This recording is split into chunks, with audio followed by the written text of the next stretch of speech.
Magampo sa ta, Lord, salamat kayo sa lain na Domingo yung lihatag ng reklamo di makahinukon kami sa pagpaminaw ng simpulong. Dihubi ang malagad karon ablihan mo sa labutan. Tabuni sa imong lang nagugo kini mga dapit o God, di nangyawa di makahinuk pag samok-samok sa mga butang ng pagkadawaton karon in Jesus' mighty name. Amen and amen. Open your Bible in the book of 2 Timothy chapter 2 from verse 1 up to verse 7.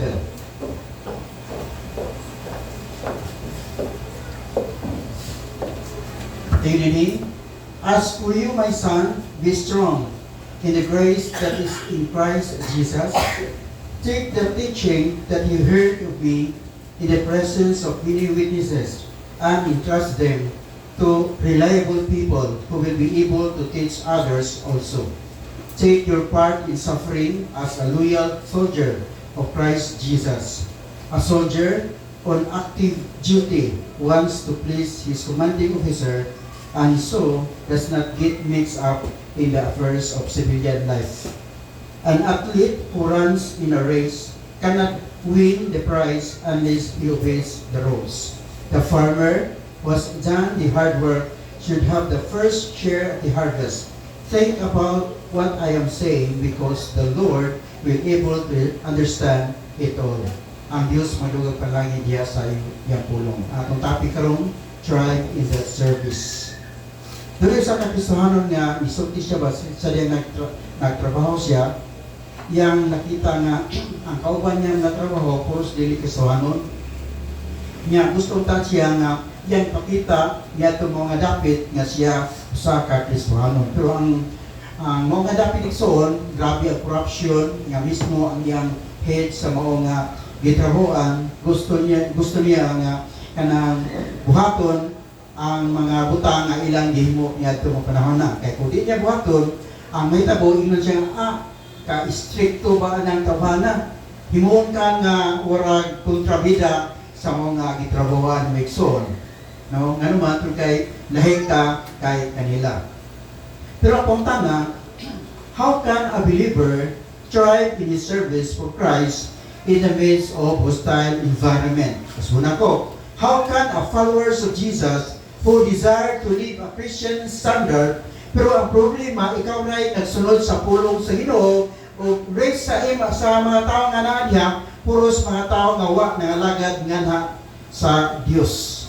Di, kung imo tanawon igsoon, no, sa biblical concept, because kung imo tanawon sa kanang gitawag og 2 Timothy, na diha ang gitawag og mga butang igsoon nga grabe kayo nga nitabo sa gitawag og mga Kristohanon. So tagan tabo gamay nga background sa 2 Timothy igsoon.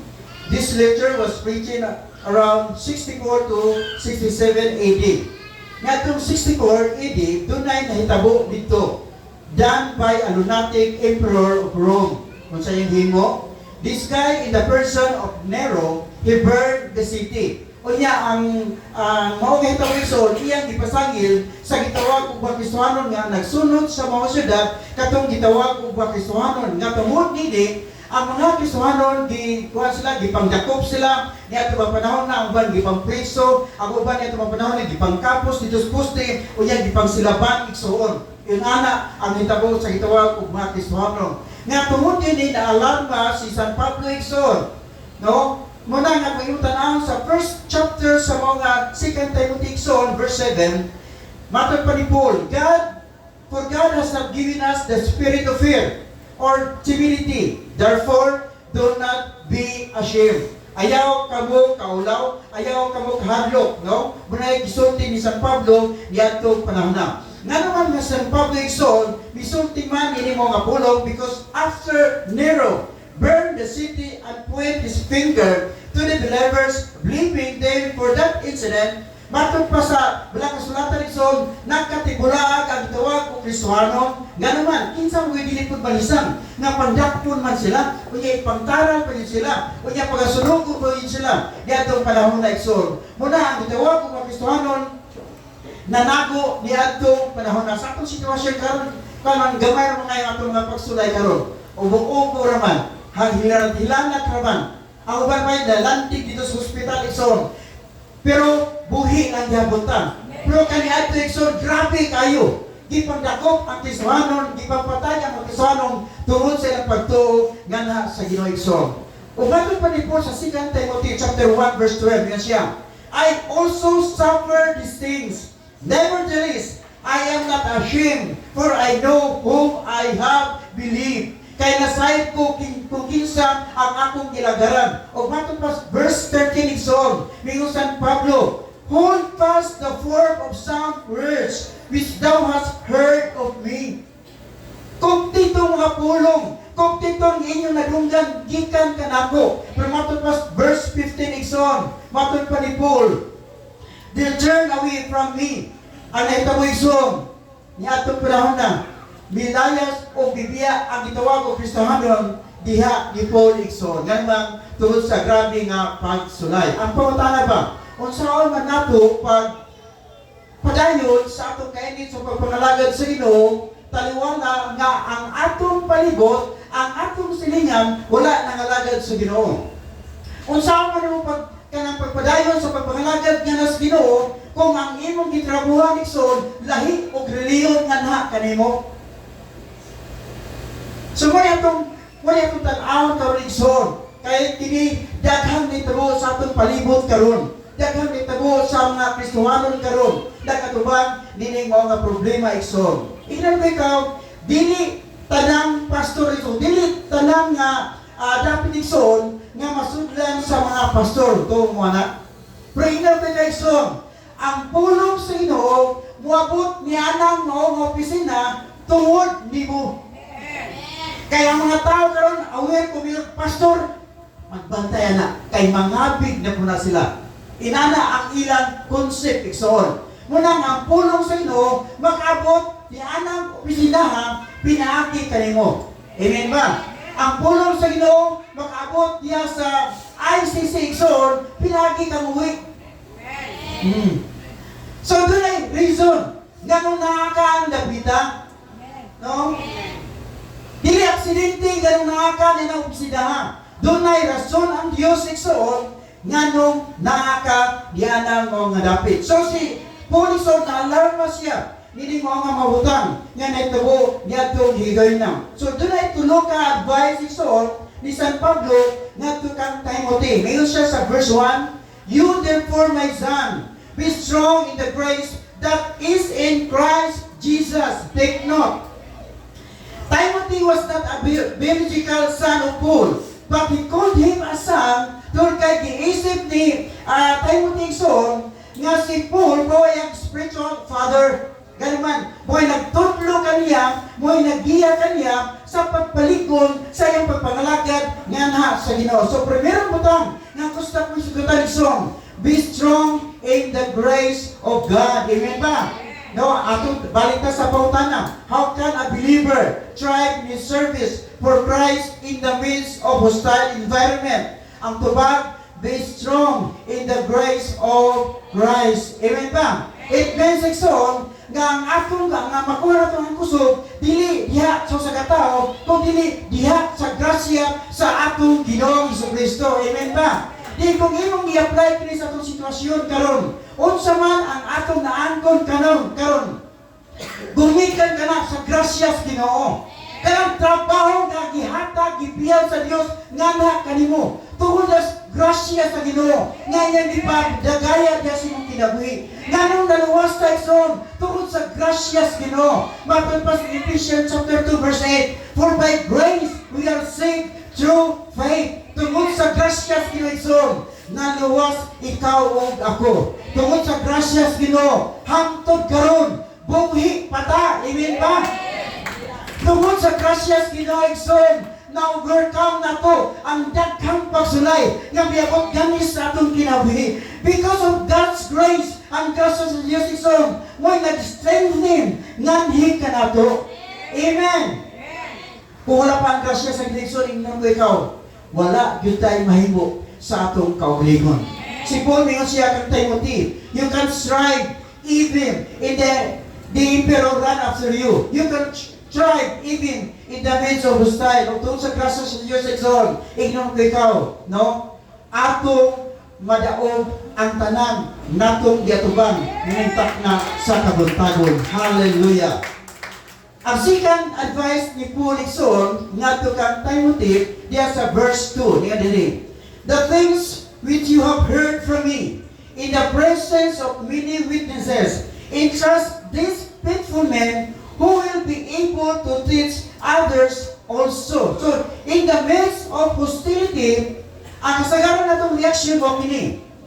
Mabot ka nato ang diskurahin, mabot ka nato ang gitawag kaluya, mawala ka nato ang kalipay so, o mabot ka nato ang gitawag kahadlok. Pero matong pa ni Paul, in the midst of hostile environment, no?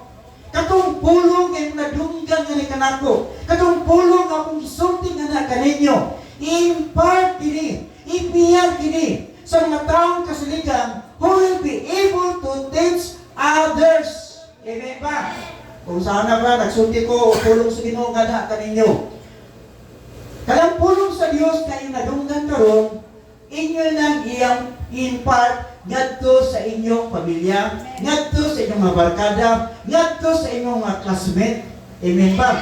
Kaya ako mag-isod ko, sulti ngadto sa inyong mga classmate. Nga naman, mauwaw pa na sila kung ako'y musulti. Pero kung ikaw may musulti, ngadto sa inyong mga barkada, kurang open kayo na sila igsoon. Kuha ninyo? Sa manang isulti ni Paul, katong pulong ay manadunggan, katong ang gitudlo nga na kayo mo. Ipiyar na natong mga taong kasaligan. O usab, sila usab, makashare o makatudlo sa pulong sa Ginoo ngadto sa uban.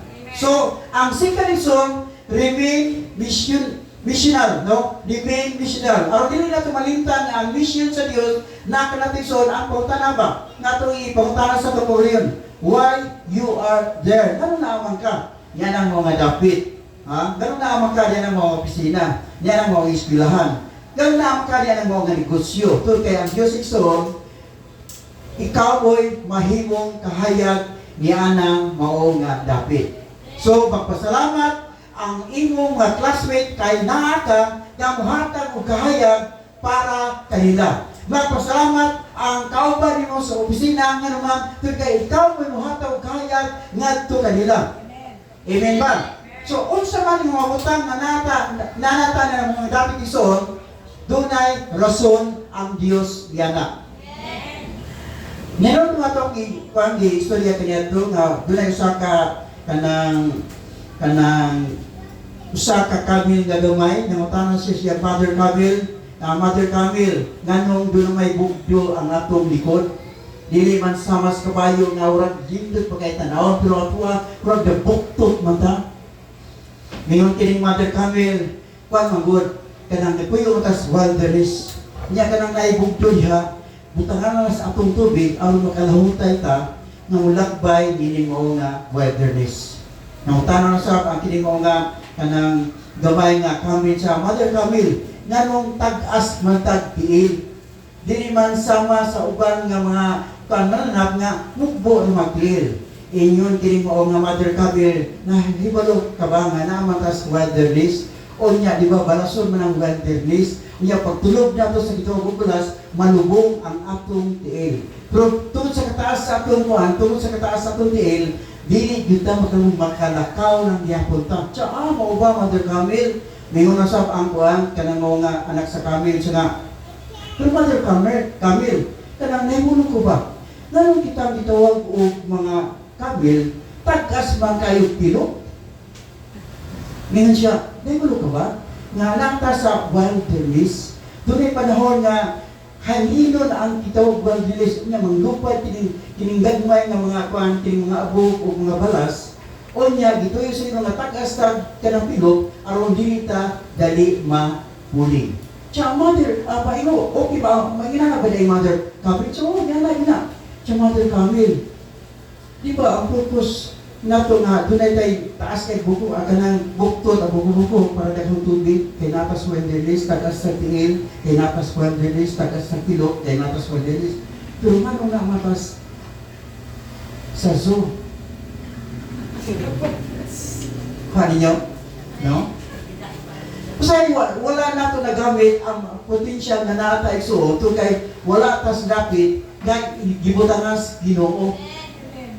Pero kung gusto tayo igsoon na may mga effective sa mao nga mensahero sa Ginoo, at nas dapat din gibutang tas Ginoo igsoon. O kanang dapat na nakakaroon, mao nang dapat tayo igsoon nga gusto sa Dios nga imong gamiton ang potensyal nga gihatag sa Dios diha sa imong kinabuhi. Amen, pamuriha. Ang ikadulo nasa verse 3. Therefore, endure hardship as a good soldier of Jesus Christ. Ang ikatuloy song, suffer hardship. Diin mo ni ang pinakalisod nga buhaton sa usa ka tawo. Maayo kay ta mo kana mo explain, maayo kay ta mo kana mo encourage ngadto sa ubalik song kung dili kita ang hingtungdan. Tinuod dili. No? Maayo kay ta mo Ginoo, dapat kita sa atong lawas kaya mo encourage ka sa ubalik song. Pero kung kita ay sumagang sa kitang problema, kita ay sumagang sa kitang balatian, kita ay sumagang yan ang mga problema, so tingay lungkoy po ta. Tino dili.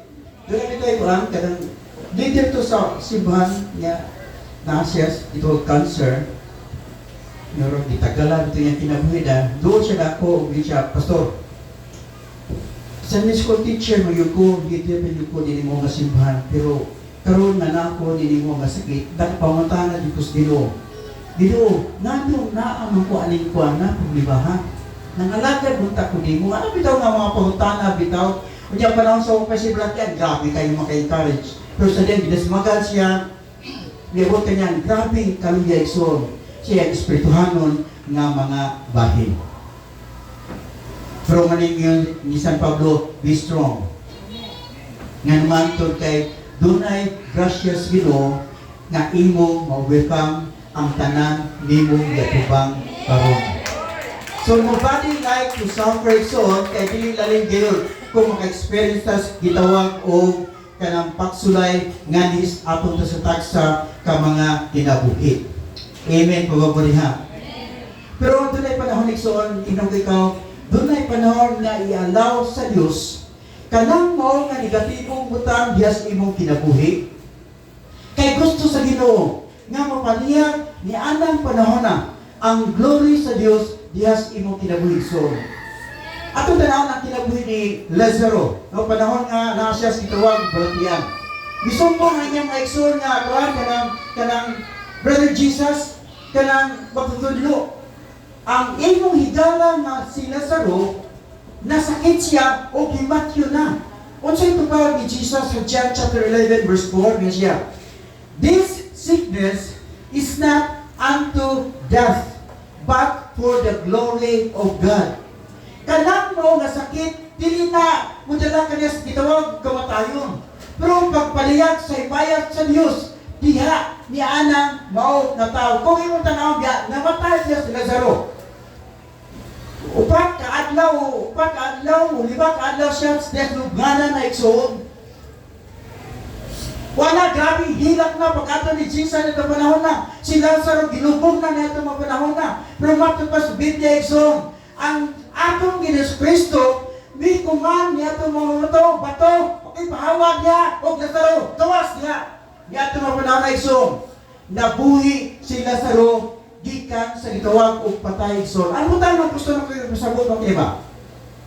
Doon ay panahon, i-allow sa Ginoo ang negatibo nga mahutang. Nganis akong kinabuhi. Kay gusto sa Ginoo, ngayon ipadayang niya sa mga kinabuhi, nga siya buhi. Nganha kanimo. O sa hindi mo ito kay balunag, buhi si Jesus. Kay positibo na puno sa itong gilakwa ng Igsoon. Mula i-allow sa Diyos ang negatibong butang. Nganis sa itong kinabuhi. Kay gusto sa Ginoo nga panahon na ang negatibong mga butang. Musapit ang nganha kaniya. O si Jesus Igsoon, di magpaluko sa pagtabang nga ni atong taksa-taksa ng kinabi. O sa'yo magod-pag-Lord ka ni Jesus Igsoon, pero ignore ikaw. Panahon sa negatibo ng mga butang, tawag ka si Jesus, tawag ka siya, nga naman andam siya sa pagpamati diha sa iyong pagtuaw Igsoon. Si Daniel, iyang experience sa gitawag og luhig sa liyo Igsoon. Pero gipadayag sa Dios nga kang Daniel Igsoon, nga ang mao nga liyon dili makahimo sa pagpaak na kaniya nga naman tungod kay dunay Dios nga nakig-uban nganha kang Daniel igsoon. Si Sadrak, Misak ug kang Abednego, kung imong tanaw nasa kainit sa pagsulay, nasa furnace of fire igsoon. Romato pas balang kasulatan. Si Jesus nakig-uban nganha kanila, taliwala sa mga kainit igsoon. Kung ikaw unsa man kainit sa imong problema karon, sa imong panginahanglan karon, dunay Jesus nga makig-uban kanimo, makig-uban ka atong tanan igsoon. Hallelujah.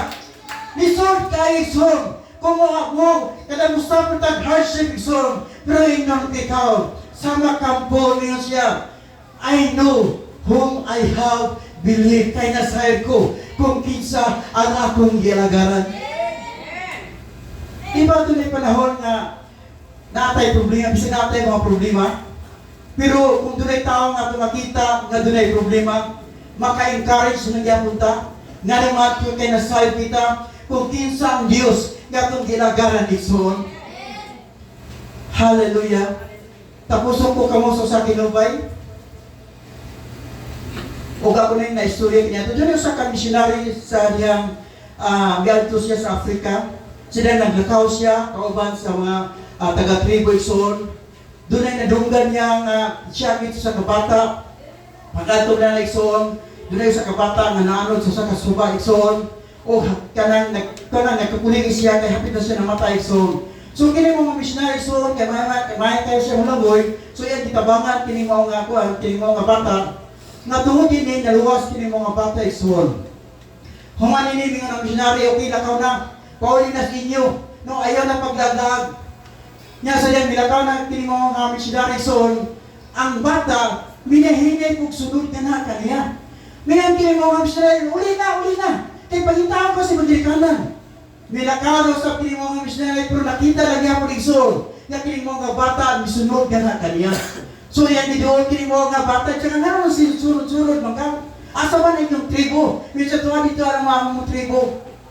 Nyamatod pa, yan dito kini mo nga bata dito sa mga tribo igsoon. O ipakita ang chief sa mga tribo igsoon.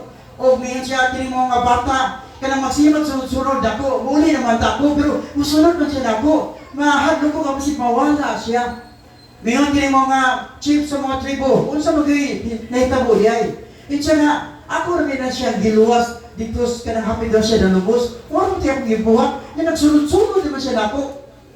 May katawag kining chief sa mga tribexor. Yan siya nga, kung manggod, ang among kultura, insay makaluwas na bo, bo na himo na mong agalod, boy tagiyan na sa among kinabuhi. Kanang mga bata, nagsunod-sunod na ni mo, kay siya mo'y, ikaw mo'y tagiyan niya, kung nagsunod-sunod na siya ni mo. No, grabe ang kultura iso. Pero pahuta na ba? Si Jesus nagluwas kanato gikan sa dako nga condemnation igsoon. Unsa man po'y atong response? Dindot sundot ang kultura niya itong mga tribo igsoon. Nga atong itugyan ang atong kinabuhi sa Dios nga nagluwas kanato igsoon. Nindot kami ihatag gayud kompleto ang atong kinabuhi sa Dios nga nahangawa kanato igsoon sa atong sitwasyon. Unsa may atong desisyon karon? Si Jesus nagpakamatay dito ibabaw sa cross aron maluwas ka. Pero unsa man ang atong response niningtak na sa utagon manindot kitang tanan?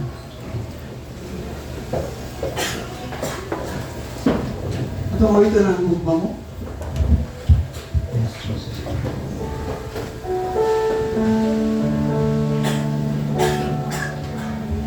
Ang gugma mo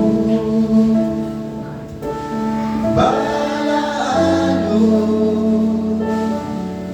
putli mo ang pagkamali daw sa basa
sitwasyon so pero dunay Dios so dunay grasya sa Ginoo nga gusto niya iuwat sa sa mga kinabuhi so gusto niya nga anang imong sitwasyon karon mahimayag ang Dios diha sa imong kinabuhi.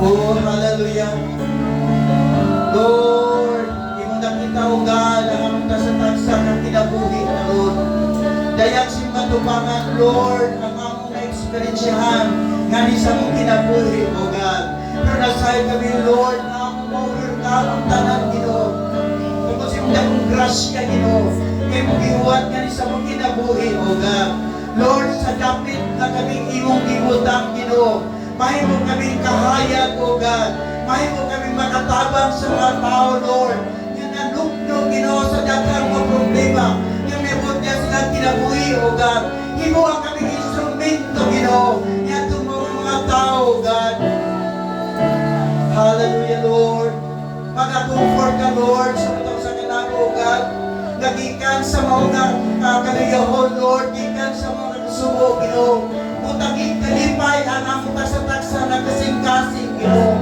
kalipay Lord nga dili mahatag sa kalibutan o God kalipay nagikan kanimo Ginoo kalipay na kaniwala na dami mga problema Ginoo apan makapahiyog ng iyong Lord kung kay ikaw Lord nagahatag ka ng kalipay nagikan kanimo o God i-bless Lord ang minsay na magkaduhong nilintaknas mong tagin o God dili malabay ng kawang Ginoo apan nagaministeryo kini sa mga sa na kinabuhi karon in Jesus name ang receive Lord ang kagawasan Ginoo sa mga utang Lord na nagkapo sa mga sa na kinabuhi karon in Jesus mighty name amen and amen